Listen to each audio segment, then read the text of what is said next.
What's up, y'all? Welcome back to my channel. So in today's video, I'm doing a highly requested video on none other than my filming equipment. So you guys, I've been doing YouTube now for about almost 4 years, I want to say, consistently and non-consistently. I'm gonna be honest with you guys, but I have acquired some things over the time of me doing YouTube. I can kind of speak to people that are just starting out, or people who are beginners, or people who just want to know what it is I actually use to film. So if that is something that you're interested in, then stay tuned. So I'm going to be completely honest with you guys. When I first started my YouTube journey, I was just using my iPhone for maybe like 2 or 3 years until I got gifted a camera for my birthday. Now, let me say that again. When I first started my YouTube channel, all I was using was an iPhone. So what I'm saying to you now is, if you got an idea, you want to put it out there, you feel like you can be consistent with what you're doing, start your channel now. Because if you have an iPhone or you have a smart device, then you have enough to start a channel. Things that I have and that I'm going to show you in this video, I've acquired over the past 3 to 4 years. Alright y'all, so hopping straight into it. I know the number one question, the number one asked question is going to be, or has been, what camera do you use? The camera that I'm currently filming on is the Sony a5100. And honestly, you guys, this is one of the best beginner cameras out on the market because it's a very user-friendly camera. I really did not get into like trying to learn all of the settings, which I'm pretty good with them now. But when I first started, I really just wanted to turn the camera on and record. And I know that's what majority of people want to do when they first get a camera. They want it to be easy, and this was one of those cameras that do it for me. Another one of the benefits of this camera is that it has the flip up screen, so I can see myself right now. I'm using my phone to actually record so that I can see myself on my phone. But if I don't want to do that, I can look directly into the screen and see myself right here. Another good thing about this camera is that it's small, it's lightweight, and it's compact. Again, this is a good camera if you are into vlogging, which is blogging but with video, or if you are into starting a YouTube channel, of course, but if you're into traveling and stuff like that, something that's not, you know, into real deal like photography, because I can say that the pictures are okay, but they're not the best.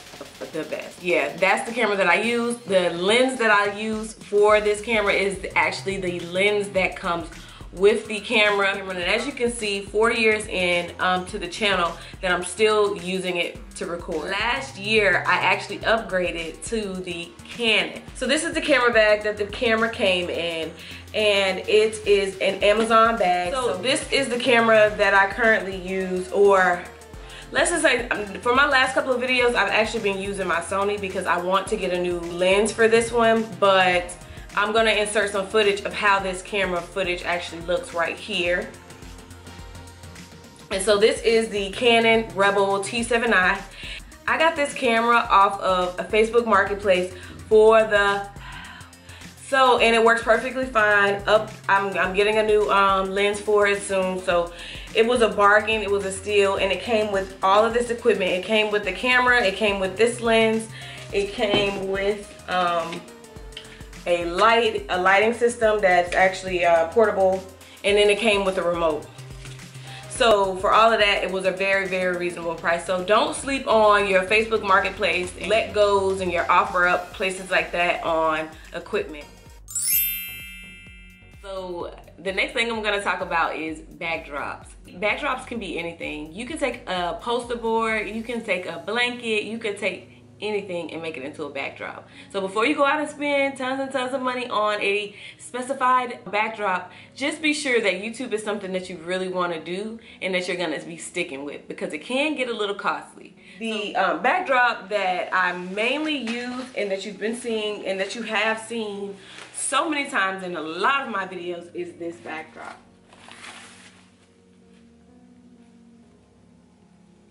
I got that backdrop off of Amazon, and again, I'm going to link all of this camera, equipment, everything down below in my Amazon store so that you can pick it up. Very inexpensive. All I really do is take it, throw it up on my wall with some thumbtacks, and sit my chair in front of it and record.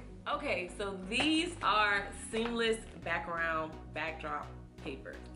And I got these off of, I'll list it down below because I believe I got some of them off Amazon and I believe I got some of them off of another website. And I have like black, white, I have a lot of these because I felt like I needed the seamless paper. But let me tell you guys, you do not need all of this unless you're really like building an entire studio. If you're more so just going to dedicate like a space in your space, then you don't even need this much paper. You could probably go a lot smaller than this. So it already comes on a roll neatly for you.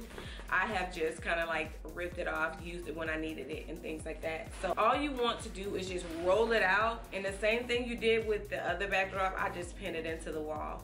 That's my hood way of doing it, because honestly, you could get a backdrop, like a backdrop stand, but the backdrop stand is so bulky that I feel like this, just pinning this up on the wall is a better use for it. I use the 3-point lighting system, but honestly, you guys, you could probably just get away with the ring light. So the 1, 2, and then 3. So I use these 2 box lights and then I use 1 ring light. And I don't know if you guys can see this piece right here, but you can actually hook your camera up right here and record. But what I tend to do is use a tripod for my camera, and then I just leave this by itself.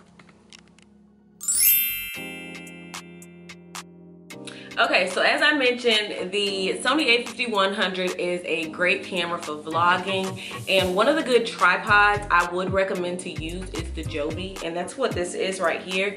It's just a really flexible tripod, and while I don't necessarily recommend it for this camera because of the weight of this camera, I definitely recommend it for the Sony because the Sony is a vlogging camera, so it's one of those cameras where you can just kind of bend up, fold, and then you can record and do your own thing. So I definitely recommend this tripod. I'm gonna link it down below.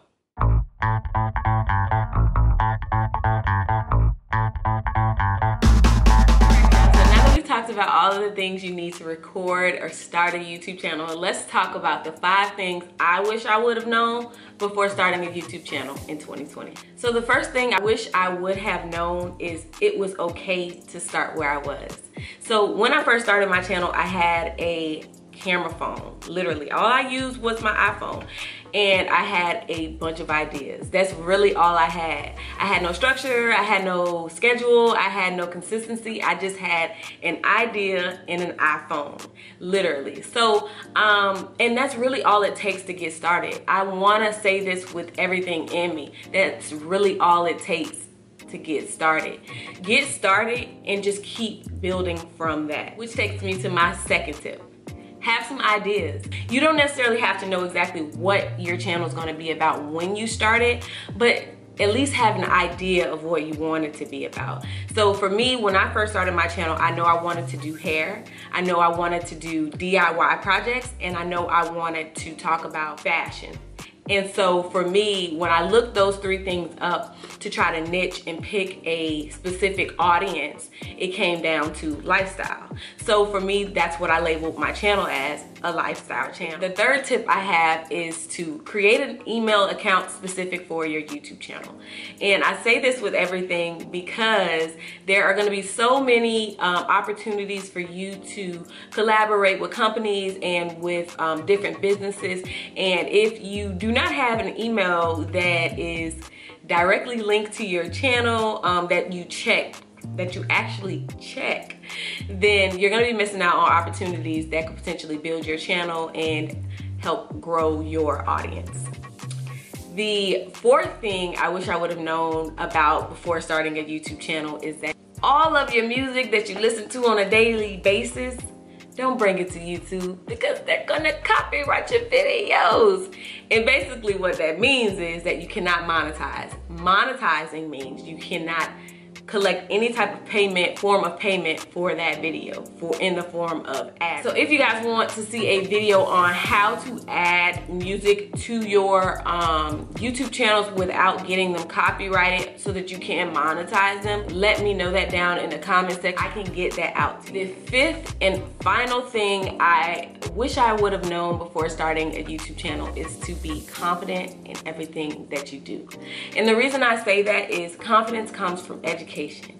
And the more you're knowledgeable about a subject matter, the more you're able to come on camera and talk freely about it when nobody's around or when there's a million people around. So have that confidence to be able to sit behind the camera. It's just you and the camera, and speak freely so that your audience knows that you're real, but so that you're able to give out the information that you know your audience will love. So that brings us to the end of this video. If you stuck with me to the end of this video, thank you so much for sticking along. I hope you guys really enjoyed this video. If you like more tech videos like this, then let me know that down in the comment section so I can get some more videos out for you. Thank you guys so much for watching. I look forward to seeing y'all in my next video. Bye.